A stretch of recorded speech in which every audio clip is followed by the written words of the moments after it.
Alors, d'abord, petit rappel, l'item 0, c'est une reprise de la mise en place de la notion de fraction à partir de représentations graphiques comme des cercles, des disques ou des boîtes, etc. Et là, dans cet item-là, il s'agit de positionner les nombres sur la droite réelle.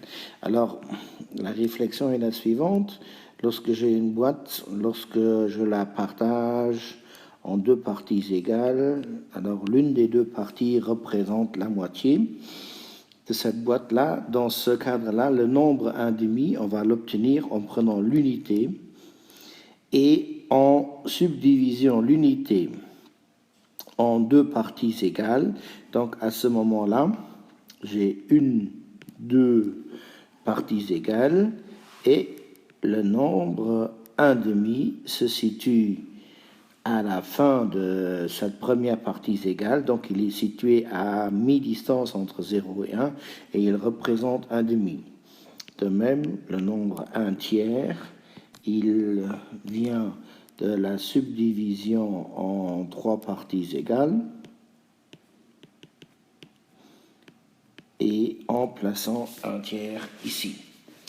Donc, une fois qu'on a défini ce qu'on appelle en allemand le Stammbruch, c'est-à-dire la partie qui correspond à 1 sur n, on peut mettre en place notre instrument avec les deux spinners pour définir ensuite, par exemple, 3 septièmes. 3 septièmes sera défini d'abord en définissant le 1 septième, donc en divisant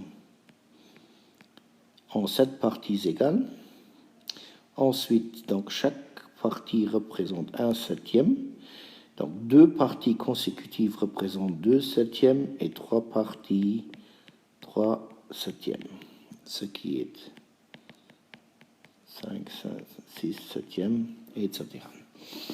Une fois mis en place à la fois l'outil pour construire cela, on va faire des exercices de positionnement, c'est-à-dire on va donner la droite réelle. On va demander aux élèves de positionner approximativement